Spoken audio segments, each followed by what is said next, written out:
ನಮಸ್ಕಾರ, very good morning. ನೀವು ನೋಡ್ತಾ ಇದ್ದೀರಾ ಏಷ್ಯಾನೆಟ್ ಸುವರ್ಣ ನ್ಯೂಸ್. ನಾನು ಶ್ವೇತಾ ಆಚಾರ್ಯ, ನನ್ನ ಜೊತೆ ಇದ್ದಾರೆ ವೀಣಾ ಪೂಜಾರಿ. 9 ಗಂಟೆಯ ಎಕ್ಸ್ಕ್ಲೂಸಿವ್ ಆದಂತಹ ಸುದ್ದಿಯಲ್ಲಿ ಮೊದಲ ಪ್ರಮುಖ ಸುದ್ದಿಯನ್ನ ನೋಡೋದಾದ್ರೆ, 2 ದಿನದ ಬ್ರೇಕ್ನ ನಂತರ ಈಗ ಕಲಾಪ ಕಾವೇರುತ್ತೆ. ಇವತ್ತು ದೋಸ್ತಿ ನಾಯಕರಿಗೆ ಪಂಚಮಸಾಲಿ ಮೀಸಲಾತಿಯ ಅಸ್ತ್ರ ಇದೆ. 2 ದಿನದ ಬ್ರೇಕ್ ಇತ್ತು. ಮಾಜಿ ಮುಖ್ಯಮಂತ್ರಿ ಎಸ್ ಎಂ ಕೃಷ್ಣ ಅವರ ನಿಧನದಿಂದ ನಿನ್ನೆ ಕಲಾಪ ಸ್ಥಗಿತಗೊಳಿಸಲಾಗಿದೆ. 2 ದಿನದ ಬ್ರೇಕ್ನ ನಂತರ ಇವತ್ತು ಕಲಾಪ ಹೇಗೆ ನಡೆಯುತ್ತೆ? ಕಾವೇರಲಿದೆ ಇವತ್ತಿನ ಕಲಾಪ. ದೋಸ್ತಿ ನಾಯಕರ ಕೈಯಲ್ಲಿ ಪಂಚಮಸಾಲಿ ಮೀಸಲಾತಿ ಅಸ್ತ್ರ ಇದೆ. ಲಾಠಿ ಚಾರ್ಜ್ ಬಗ್ಗೆ ಕಲಾಪದಲ್ಲಿ ಪ್ರಸ್ತಾಪ ಮಾಡೋದಕ್ಕೆ ದೋಸ್ತಿ ನಾಯಕರು ಸಜ್ಜಾಗಿದ್ದಾರೆ. ಸರ್ಕಾರದ ವಿರುದ್ಧ ದೋಸ್ತಿ ಪ್ರಯೋಗ ಮಾಡೋದಕ್ಕೆ ಹೊರಟಿರೋದು ಪಂಚಮಸಾಲಿ ಅಸ್ತ್ರ. ಪ್ರತಿಪಕ್ಷಗಳ ಅಸ್ತ್ರಕ್ಕೆ ತಿರುಗೇಟು ನೀಡೋದಕ್ಕೆ ಕಾಂಗ್ರೆಸ್ ಕೂಡ ರೆಡಿಯಾಗಿದೆ. ಬಿಜೆಪಿ ಸರ್ಕಾರದ ಕ್ರಮದ ಬಗ್ಗೆ ಕಾಂಗ್ರೆಸ್ ಪ್ರಸ್ತಾಪ ಮಾಡೋ ಸಾಧ್ಯತೆ ಇದೆ. ಪಂಚಮಸಾಲಿ ಹೋರಾಟ ಏನಿದೆ ಈಗ ಮತ್ತೆ ತೀವ್ರಗೊಳ್ಳುತ್ತಾ ಇದೆ. ಬೆಳಗಾವಿಯಲ್ಲಿ ನಡೀತಾ ಇದ್ದಂತಹ ಅಧಿವೇಶನಕ್ಕೆ ಪಂಚಮಸಾಲಿ ಹೋರಾಟದ ಬಿಸಿ ತಟ್ಟಿದೆ. ಪಂಚಮಸಾಲಿ ಹೋರಾಟ ನಡೀತಾ ಇದ್ದಂತಹ ಸಂದರ್ಭದಲ್ಲಿ ಆದಂತಹ ಗಲಾಟೆ ಏನಿದೆ, ಹಲವು ಜನರು ಗಾಯಗೊಂಡಿದ್ರು. 2A ಮೀಸಲಾತಿಗಾಗಿ ಆಗ್ರಹಿಸಿ ಪಂಚಮಸಾಲಿ ಸಮುದಾಯದವರು ನಡೆಸಿದಂತಹ ಪ್ರತಿಭಟನೆಯಲ್ಲಿ ನಡೆದಂತಹ ಕಲ್ಲು ತೂರಾಟ, ಹೋರಾಟಗಾರರ ಮೇಲೆ ಪೊಲೀಸರು ನಡೆಸಿದಂತಹ ಲಾಠಿ ಚಾರ್ಜ್ ಬಹಳ ದೊಡ್ಡ ಆಕ್ರೋಶಕ್ಕೆ ಕಾರಣವಾಗಿದೆ. ಪಂಚಮಸಾಲಿ ಮೀಸಲಾತಿ ಕಿಚ್ಚು ಜೋರಾಗಿದೆ. ಇದೇ ವಿಚಾರವನ್ನ ಮುಂದೆ ಇಟ್ಕೊಂಡು ಸರ್ಕಾರವನ್ನ ಇಕ್ಕಟ್ಟಿಗೆ ಸಿಲುಕಿಸೋದಕ್ಕೆ ಪ್ರತಿಪಕ್ಷ ರೆಡಿಯಾಗಿದೆ. ಪ್ರತಿಪಕ್ಷದ ಈ ಅಸ್ತ್ರಕ್ಕೆ ಪ್ರತ್ಯಸ್ತ್ರವಾಗಿ ಆಡಳಿತಾರೂಢ ಕಾಂಗ್ರೆಸ್ ಕೂಡ ಉತ್ತರ ಕೊಡೋದಕ್ಕೆ ರೆಡಿಯಾಗಿದೆ. 2 ದಿನದ ಬ್ರೇಕ್ನ ನಂತರ ಇವತ್ತಿನ ಕಲಾಪ ಕಾವೇರಲಿದೆ. ಸದನದ ಒಳಗೂ ಹೊರಗೂ ಹೋರಾಟದ ಕಿಚ್ಚು ಜೋರಾಗಲಿದೆ. ಸರ್ಕಾರದ ವಿರುದ್ಧ ಮುಗಿಬೀಳೋದಕ್ಕೆ ಬಿಜೆಪಿ ಶಾಸಕರು ನಿರ್ಧಾರ ಮಾಡಿದ್ದಾರೆ, ತಯಾರಿ ಕೂಡ ನಡೆಸಿದ್ದಾರೆ. ಲಾಠಿ ಚಾರ್ಜ್ ನಡೆಸಿದ್ದಕ್ಕೆ ಹೋರಾಟಗಾರರ ಮೇಲೆ ಪೊಲೀಸರೇನು ಲಾಠಿ ಚಾರ್ಜ್ ನಡೆಸಿದ್ರು, ಹಲವರು ಗಾಯಗೊಂಡ್ರು. ಇದಕ್ಕೆ ಖಂಡನಾ ನಿರ್ಣಯಕ್ಕೆ ಪ್ರತಿಪಕ್ಷ ಪಟ್ಟು ಹಿಡಿದಿದೆ. ಇವತ್ತಿನ ಕಲಾಪದಲ್ಲೂ ಕೂಡ ಪಂಚಮಸಾಲಿ ಕೋಲಾಹಲ ಗ್ಯಾರಂಟಿ. ಇವತ್ತಿನ ಕಲಾಪ ಗಲಾಟೆಗೆ ಬಲಿಯಾಗೋದಂತೂ ಖಚಿತ.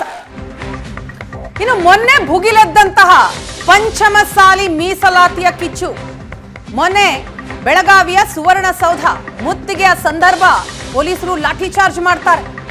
ಪೊಲೀಸರ ಲಾಠಿ ಪ್ರಹಾರದ ವಿರುದ್ಧ ಆಕ್ರೋಶ ಕೂಡ ಹೆಚ್ಚಾಗಿದೆ. ಈಗ ಮೊನ್ನೆ ಪಂಚಮಸಾಲಿ ಹೋರಾಟ ನಡೆಯುವಂತಹ ಸಂದರ್ಭದಲ್ಲಿ ಪೊಲೀಸರು ದೌರ್ಜನ್ಯ ಮಾಡಿದ್ದಾರೆ ಅಂತ ಜಯಮೃತ್ಯುಂಜಯ ಶ್ರೀ ಆಕ್ರೋಶವನ್ನ ವ್ಯಕ್ತಪಡಿಸಿದ್ದಾರೆ. ಪ್ರತಿಭಟನೆ ಜೋರಾಗ್ತಾ ಇದೆ. ಪೊಲೀಸರ ಲಾಠಿ ಪ್ರಹಾರದ ವಿರುದ್ಧ ಪ್ರತಿಭಟನಾಕಾರರು ಆಕ್ರೋಶವನ್ನ ಹೊರಹಾಕ್ತಾ ಇದ್ದಾರೆ. ಸದನದ ಹೊರಗೂ ಕಿಚ್ಚು ಹಚ್ಚಲಿದೆ ಈ ಪಂಚಮಸಾಲಿ ಹೋರಾಟ. ಇವತ್ತು ರಾಜ್ಯದಾದ್ಯಂತ ಪಂಚಮಸಾಲಿ ಸಮುದಾಯ ಪ್ರತಿಭಟನೆಗೆ ಮುಂದಾಗಿದೆ. ಎಲ್ಲ ತಾಲೂಕು ಕೇಂದ್ರಗಳಲ್ಲಿ ಪ್ರತಿಭಟನೆ ಮಾಡಬೇಕು ಅಂತ ಜಯಮೃತ್ಯುಂಜಯ ಶ್ರೀ ಕರೆ ಕೊಟ್ಟಿದ್ದಾರೆ. ಆ ಹಿನ್ನೆಲೆಯಲ್ಲಿ ಇವತ್ತು ರಾಜ್ಯದಾದ್ಯಂತ ಪಂಚಮಸಾಲಿ ಹೋರಾಟದ ಕಿಚ್ಚು ಹತ್ತಲಿದೆ, ಯಾವುದೇ ಅನುಮಾನ ಇಲ್ಲ. ರಾಷ್ಟ್ರೀಯ ಹೆದ್ದಾರಿಯನ್ನ ತಡೆದು ಪಂಚಮಸಾಲಿಗಳು ಪ್ರತಿಭಟನೆಗೆ ಮುಂದಾಗಿದ್ದಾರೆ. ಹತ್ತರಗಿ ಹಿರೇಬಾಗೇವಾಡಿ ಟೋಲ್ ಬಳಿ ಪ್ರತಿಭಟನೆ ಆಗುತ್ತೆ. ಹಿರೇಬಾಗೇವಾಡಿಯ ಹೋರಾಟದಲ್ಲಿ ಶ್ರೀಗಳು ಕೂಡ ಭಾಗಿಯಾಗ್ತಾರೆ. ಪಂಚಮಸಾಲಿ ಮೀಸಲಾತಿಯ ಕಿಚ್ಚು ಈಗ ಅಧಿಕವಾಗುವ ಎಲ್ಲ ಸಾಧ್ಯತೆಗಳು ಕಂಡು ಬರ್ತಾ ಇದೆ. ಯಾರು ಹೇಳ್ಬೇಕಾಯ್ತು? ಸ್ವಾಮೀಜಿ CM ಅವ್ರಿಗೆ ಗುಲಾಮ್ ಮಾಡಿದ್ರು. ನಾ ಎಲ್ಲರೂ ಕರ್ಕೊಂಡು ಹೋಗ್ತಿದ್ದೆ, ಮಾತುಕತೆ ಮಾಡೋ ಪ್ರಯತ್ನ ಮಾಡಿಬಿಟ್ಟು 10 ಜನ ಬರಕ್ಕೆ ಹೇಳಿದ್ರೆ ಸುಳ್ಳು ಹೇಳೋ ಪ್ರಯತ್ನ ಯಾಕೆ ಮತ್ತೆ ಮೇಲೋಟಕ್ಕೆ ಹಂಗೆ ಅನ್ಸುತ್ತಿಲ್ಲ. ಮತ್ತೆ ಲಿಂಗಾಯತರ ಮತಗಳನ್ನು ಪಡ್ಕೊಂಡು ಲಿಂಗಾಯತರ ಮೇಲೆ ಮಾರಣಾಂತಿಕ ಹಲ್ಲೆ ಮಾಡಿ ನೋಡಿದ್ರೆ ಇದು ಲಿಂಗಾಯತ ವಿರೋಧ ಸರ್ಕಾರ ಅನ್ನೋದು ಸ್ಪಷ್ಟವಾಗಿ ಕಾಣ್ತಾ ಇದೆ. ನೀವು ಹೇಳ್ಬಿಟ್ರೆ ಮುಖ್ಯಮಂತ್ರಿಗಳು, ನಿಮ್ಮ ಪಂಚಮಸಾಲಿ ಸಮಾಜಕ್ಕೆ, ನಿಮ್ಮ ಲಿಂಗಾಯತರಿಗೆ ನಮ್ಮ ಸರ್ಕಾರ ಯಾವ ಕಾರಣಕ್ಕೂ ಮೀಸಲಾತಿ ಕೊಡಕ್ಕಾಗಲ್ಲ ಅಂತ ಸ್ಪಷ್ಟೀಕರಣ ಕೊಟ್ಬಿಡ್ರಿ. ನಮಗೆ 2028ಕ್ಕೆ ನಮಗೆ ಯಾವ ಸರ್ಕಾರ ಬೇಕು ಆ ಸರ್ಕಾರವನ್ನು ಅಧಿಕಾರಕ್ಕೆ ತಂದು ಅವ್ರ ಮೂಲಕ ನ್ಯಾಯ ಪಡೆಯೋ ಪ್ರಯತ್ನ ನಾವು ಮಾಡ್ತೀವಿ. ಯಾರು ಹೇಳ್ಬೇಕಾಯ್ತು? ಎಸ್, ಇದೇ ವಿಚಾರಕ್ಕೆ ಸಂಬಂಧಪಟ್ಟ ಹಾಗೆ ಮಾಹಿತಿಯನ್ನ ಕೊಡ್ತಾರೆ ನಮ್ಮ ಬೆಳಗಾವಿಯ ಪ್ರತಿನಿಧಿ ಅನಿಲ್. ಇದೀಗ ನಮ್ಮ ಜೊತೆ ನೇರ ಸಂಪರ್ಕದಲ್ಲಿದ್ದಾರೆ. ಅನಿಲ್, ಮೊನ್ನೆಯಿಂದಲೂ ಕೂಡ ನಾವು ನೋಡ್ತಾ ಇದೀವಿ ಪಂಚಮಸಾಲಿ ಮೀಸಲಾತಿಯ ಹೋರಾಟ ಜಾಸ್ತಿ ಆಗ್ತಾ ಇದೆ. ಇವತ್ತು ಅದು ಭುಗಿಲೇಳುವಂತಹ ಎಲ್ಲ ಸಾಧ್ಯತೆಗಳು ಕಂಡು ಬರ್ತಾ ಇದೆ. ಒಂದು ಕಡೆ ಕಲಾಪ ನಡೆಯುತ್ತೋ ಇಲ್ಲೋ ಅನ್ನುವಂತಹ ಅನುಮಾನ. ಇದರ ನಡುವೆ ರಾಜ್ಯದಾದ್ಯಂತ ಹೋರಾಟ ಆಗಲೇಬೇಕು ಅಂತ ಶ್ರೀಗಳು ಕೂಡ ಕರೆ ಕೊಟ್ಟಿದ್ದಾರೆ. ಸದ್ಯ ಬೆಳಗಾವಿಯ ಪರಿಸ್ಥಿತಿ ಹೇಗಿದೆ?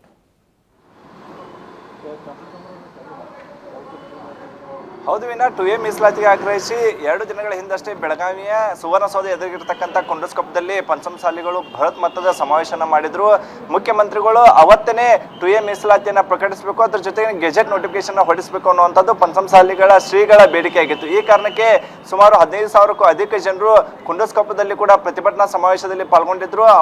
ಬಳಿಕ 3 ಗಂಟೆವರೆಗೂ ಕೂಡ ಸರ್ಕಾರಕ್ಕೆ ಶ್ರೀಗಳು ಡೆಡ್ಲೈನ್ ಅನ್ನು ಕೊಟ್ಟಿದ್ರು. ಆಗ CM ಅವರು ಆ ಶ್ರೀಗಳ ಬೇಡಿಕೆಯನ್ನು ಈಡೇರಿಸಲಿಲ್ಲ, ಬದಲಾಗಿ 3 ಸಚಿವರನ್ನ ಅಲ್ಲಿ ಸ್ಥಳಕ್ಕೆ ಪ್ರತಿಭಟನಾ ಸ್ಥಳಕ್ಕೆ ಕಳಿಸಿದ್ರು. ಅದರಲ್ಲೂ ಪ್ರಮುಖವಾಗಿ CM ಆಪ್ತರಾಗಿರ್ತಕ್ಕಂಥ SC Madevappa, doctor MC Sudhakar ಹಾಗೂ ಇನ್ನೊಬ್ಬರು ಸಚಿವರನ್ನ ಕಳಿಸಿ ಸರ್ಕಾರದ ನಿಲುವೇನು ಅನ್ನುವಂತಹ ಸಂದೇಶವನ್ನ 3 ಸಚಿವರ ಮೂಲಕ ಕಳಿಸಿದ್ರು. ಆದ್ರೆ ಇದಕ್ಕೆ ಸಕಾರಾತ್ಮಕವಾಗಿ ಸ್ಪಂದಿಸದ ಶ್ರೀಗಳು ಸುವರ್ಣಸೌಧ ಮುತ್ತಿಗೆಗೆ ಕರೆಯನ್ನ ನೀಡಿದ್ರು. ಹೀಗಾಗಿ 15,000ಕ್ಕೂ ಅಧಿಕ ಜನರು ಏಕಕಾಲಕ್ಕೆ ಸುವರ್ಣಸೌಧ ಮುತ್ತಿಗೆಗೆ ಹೋದಂತ ಸಂದರ್ಭದಲ್ಲಿ ಅವರನ್ನ ನಿಯಂತ್ರಿಸೋಕೆ ಪೊಲೀಸರಿಗೆ ಸಾಧ್ಯ ಆಗಲಿಲ್ಲ. ಬದಲಾಗಿ ಪೊಲೀಸರೇ ಪ್ರತಿಭಟನಾ ನಿರತರ ಮೇಲೆ ಲಾಠಿ ಚಾರ್ಜ್ ಮಾಡುವಂತಹ ಪ್ರಸಂಗ ಕೂಡ ನಿರ್ಮಾಣ ಆಯಿತು. ಸುವರ್ಣಸೌಧ ಎದುರಿರ್ತಕ್ಕಂತಹ ಏನು ಪುಣೆ ಬೆಂಗಳೂರು ರಾಷ್ಟ್ರೀಯ ಹೆದ್ದಾರಿ ಏನಿದೆ ಅದು 1.5 ಗಂಟೆಗಳ ಕಾಲ ಅಕ್ಷರಶಃ ರಣಾಂಗಣವಾಗಿತ್ತು.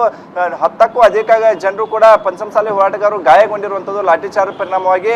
ಅದ್ರ ಜೊತೆ ಪೊಲೀಸ್ ವೆಹಿಕಲ್ ಮೇಲೂ ಕೂಡ ಕಲ್ಲು ತೂರಾಟ ಆಗಿರುವಂತದ್ದು. ಹೀಗಾಗಿ ಸುಮಾರು 1.5 ಗಂಟೆಗಳ ಕಾಲ ಪುಣೆ ಬೆಂಗಳೂರು ರಾಷ್ಟ್ರೀಯ ಹೆದ್ದಾರಿ ಆ ಸಂದರ್ಭದಲ್ಲಿ ಸಂಚಾರ ಕೂಡ ಸ್ತಬ್ಧವಾಗಿತ್ತು. ಹೀಗಾಗಿ ಲಾಠಿ ಚಾರ್ಜ್ ಅನ್ನ ಖಂಡಿಸಿ ಇದೀಗ ಕೂಡಲಸಂಗಮ ಸ್ವಾಮೀಜಿ ಅವರು ಕೂಡ ಇಂದು ಕೂಡ ರಾಜ್ಯಾದ್ಯಂತ ಬಂದ್ಗೆ ಕರೆಯನ್ನು ನೀಡಿದ್ದಾರೆ. ಆಯಾ ಜನರು ಪಂಚಮಸಾಲಿ ಸಮಾಜದಲ್ಲಿ ಇರ್ತಕ್ಕಂಥ ಜನರು ತಾಲೂಕು ಹಾಗೂ ಜಿಲ್ಲಾ ಕೇಂದ್ರಗಳಲ್ಲಿ ರಸ್ತೆ ನಡೆಸಿ ತಹಶೀಲ್ದಾರ್ ಹಾಗೂ ಜಿಲ್ಲಾಧಿಕಾರಿಗಳ ಮೂಲಕ ಏನು ಸರ್ಕಾರಕ್ಕೆ ಮನವಿ ಕೊಡಬೇಕು ಅನ್ನುವಂತಹ ಕರೆಯನ್ನು ನೀಡಿದ್ದಾರೆ. ಹಾಗೆ ಇವತ್ತು ಕೂಡ ಬೆಳಗಾವಿ ತಾಲೂಕಿನ ಹಿರೇಬಾಗೇವಾಡಿಯಲ್ಲಿ ಕೂಡ ಪಂಚಮಸಾಲಿ ಸ್ವಾಮೀಜಿ ಅವರ ನೇತೃತ್ವದಲ್ಲಿ ಕೂಡ ರಸ್ತೆ ತಡೆ ಕೂಡ ಇರುವಂತದ್ದು. ಸುಮಾರು 11 ಗಂಟೆಗೆ ರಸ್ತೆ ತಡೆ ಕೂಡ ಆರಂಭವಾಗಲಿದೆ. ಅಲ್ಲಿ 200ಕ್ಕೂ ಅಧಿಕ ಪಂಚಮಸಾಲಿಗಳು ಕೂಡ ಪಾಲ್ಗೊಳ್ಳಲಿದ್ದಾರೆ ಅನ್ನುವಂತಹ ಮಾಹಿತಿಯನ್ನ ನಿನ್ನೆ ಪಂಚಮಸಾಲಿ ಸ್ವಾಮೀಜಿಗಳು ನೀಡಿರುವಂತದ್ದು. ನಿನ್ನೆ ಅಷ್ಟೇ ಈ ಎಲ್ಲಾ ಬೆಳವಣಿಗೆ ಆದ ಬಳಿಕ ಸ್ವಾಮೀಜಿ ಅವರು ಕೂಡ ಸುದ್ದಿಗೋಷ್ಠಿಯನ್ನ ಮಾಡಿದ್ರು.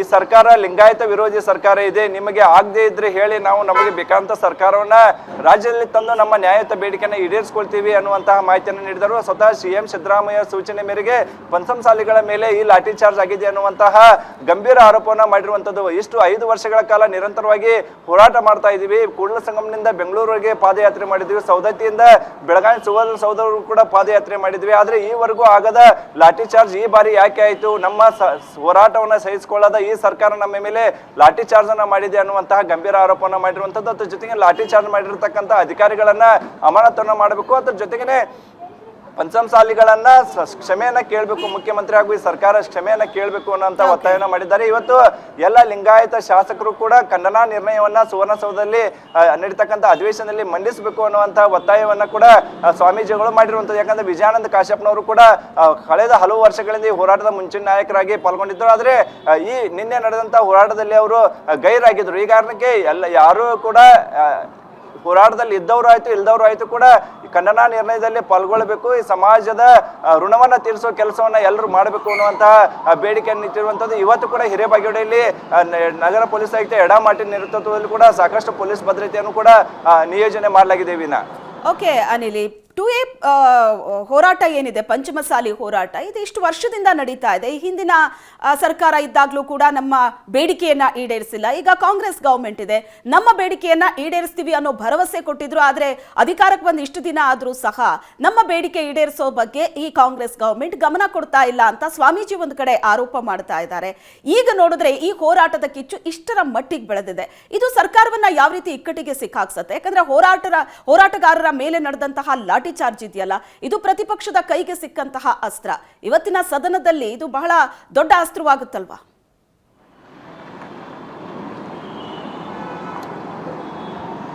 ಹೌದು ಶ್ವೇತಾ, 2019ರಲ್ಲಿ ಪಂಚಮಸಾಲಿಗೆ 2A ಮೀಸಲಾತಿ ಸಿಗಬೇಕು ಅನ್ನುವಂತಹ ಬೇಡಿಕೆ ಇಟ್ಕೊಂಡು ಕೂಡಲಸಂಗಮ ಸ್ವಾಮೀಜಿ ಅವರು ಧರಣಿಯನ್ನ ನಡೆಸ್ತಿರುವಂತದ್ದು. 2019ರಲ್ಲಿ ಬೆಳಗಾವಿ ಸುವರ್ಣಸೌಧ ಮುಂದೆ ಕೂಡ 1 ದಿನ ಉಪವಾಸ ಸತ್ಯಾಗ್ರಹದ ಮೂಲಕ ಈ ಒಂದು ಪ್ರತಿಭಟನೆಗೆ ಅವರು ಸಾಂಕೇತಿಕವಾಗಿ ಚಾಲನೆಯನ್ನ ನೀಡಿದ್ರು. ಬಳಿಕ ಕೂಡಲಸಂಗಮದಿಂದ ಬೆಂಗಳೂರುವರೆಗೆ, ಅದ್ರ ಜೊತೆಗೆ ಸೌದತ್ತಿಯಿಂದ ಬೆಳಗಾವಿ ಸುವರ್ಣಸೌಧವರೆಗೆ ಮಾಡಿದ್ರು. ಬೆಂಗಳೂರಲ್ಲಿ ಕೂಡ ಬೃಹತ್ ಸಮಾವೇಶನ ಮಾಡಿದ್ರು, ಬೆಳಗಾವಿಯಲ್ಲೂ ಕೂಡ ಬೃಹತ್ ಸಮಾವೇಶನ ಮಾಡಿದ್ರು. ಇದಕ್ಕೆ ಮಾಡಿದಂತಹ ಹಿಂದಿನ ಬೊಮ್ಮಾಯಿ ಸರ್ಕಾರ 2A ಮೀಸಲಾತಿ ಕೊಡಕ್ಕೆ ಆಗಲ್ಲ, ಬದಲಾಗಿ 2D 3D ಮೀಸಲಾತಿ ಕೊಡ್ತೀವಿ ಅಂತೇಳಿ ಕೂಡ ಆದೇಶವನ್ನು ಹೊರಡಿಸಿದ್ರು. ಬಳಿಕ ಏನು ಗೆಜೆಟ್ ನೋಟಿಫಿಕೇಶನ್ ಕೂಡ ಹೊರಡಿಸಿದ್ರು. ಆದ್ರೆ ಇದೇ ವಿಜಯಾನಂದ ಕಾಶ್ಯಪ್ನವರು, ವಿನಯ್ ಕುಲಕರ್ಣಿ ಹಾಗೂ ಇನ್ನಿತರ ಪಂಚಮಸಾಲಿ ಕಾಂಗ್ರೆಸ್ ಶಾಸಕರು ಬಿಜೆಪಿ ಸರ್ಕಾರ ಹೊರಡಿಸಿರ್ತಕ್ಕಂತಹ ಗೆಜೆಟ್ ನೋಟಿಫಿಕೇಶನ್ ಅನ್ನ ಇದೇ ಬೆಳಗಾವಿ ಚೆನ್ನಮ್ಮ ಸರ್ಕಲ್ ನಲ್ಲೇ ಕೂಡ ಸುಟ್ಟು ಹಾಕಿದ್ರು. ನಮಗೆ 3D ಬೇಡ 2A ಕೊಡಬೇಕು ಅಂತೇಳಿ ಪಟ್ಟು ಹಿಡಿದಿದ್ರು. ಆದ್ರೆ ಕಳೆದ 1.5 ವರ್ಷದಿಂದ ಅಂದ್ರೆ ಸುಮಾರು 1.5 ವರ್ಷ ಆಯ್ತು ಸಿದ್ದರಾಮಯ್ಯನವರ ಸರ್ಕಾರ ಬಂದು, ಈವರೆಗೂ ಸ್ವಾಮೀಜಿಗಳನ್ನ ಕರೆದು ಮಾತನಾಡುವ ಕೆಲಸವನ್ನು ಮಾಡಿಲ್ಲ, ನಮ್ಮ ಬೇಡಿಕೆಗಳಿಗೆ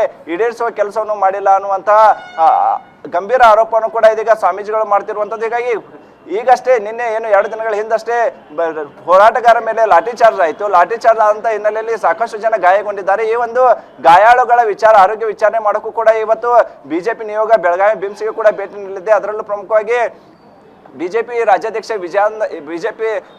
BY ವಿಜೇಂದ್ರ ಹಾಗೂ ಅರವಿಂದ್ ಬೆಲ್ಲ, CC ಪಾಟೀಲ್ ಹಾಗೂ ಚಲವಾದಿ ನಾರಾಯಣಸ್ವಾಮಿ ನಾಲ್ವರು ಬಂದು ಇಲ್ಲಿ ಒಂದು ಏನು ಅವರ ಆರೋಗ್ಯವನ್ನು ವಿಚಾರಿಸಲಿದ್ದಾರೆ. ಬಳಿಕ ಸದನದಲ್ಲಿ ಹೋಗಿ ಕೂಡ ಬಿಜೆಪಿ ಎಲ್ಲ ಶಾಸಕರು, ಪಂಚಮಸಾಲಿ ಹಾಗೂ ಎಲ್ಲ ಶಾಸಕರು ಕೂಡ ಪಂಚಮಸಾಲಿಗಳ ಮೇಲೆ ನಡೆದಿರ್ತಕ್ಕಂತಹ ಏನು ಲಾಠಿ ಚಾರ್ಜ್ ಇದೆಯಾ ಅದನ್ನ ಖಂಡಿಸಿ ಕೂಡ ಇವತ್ತು ಹೋರಾಟ ಮಾಡಲಿದ್ದಾರೆ. ಜೊತೆ ಖಂಡನ ನಿರ್ಣಯ ಮಂಡಿಸಲು ಕೂಡ ಎಲ್ಲ ರೀತಿಯ ಸಿದ್ಧತೆಯನ್ನು ಮಾಡ್ಕೊಂಡಿದ್ದಾರೆ. ಹೀಗಾಗಿ ಮೂಡಾ ವಾಲ್ಮೀಕಿ ಬಳಿಕ ಇದೀಗ ಸರ್ಕಾರಕ್ಕೆ ಪಂಚಮಸಾಲಿ ಕೂಡ ಈಗ ದೊಡ್ಡ ಮಟ್ಟಿಗೆ ಇಕ್ಕಟ್ಟಿಗೆ ಸಿಲುಕುವಂತ ಪರಿಸ್ಥಿತಿ ಸರ್ಕಾರಕ್ಕೆ ಎದುರಾಗಿರುವಂತದ್ದು. Shweta, yes, thank you Anil ತಮ್ಮೆಲ್ಲ ಮಾಹಿತಿಗಾಗಿ.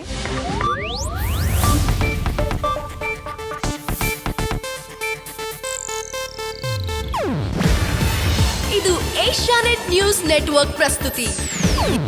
ನೀವು ನೋಡ್ತಿದ್ದೀರಾ ಏಷ್ಯಾನೆಟ್ ಸುವರ್ಣ ನ್ಯೂಸ್.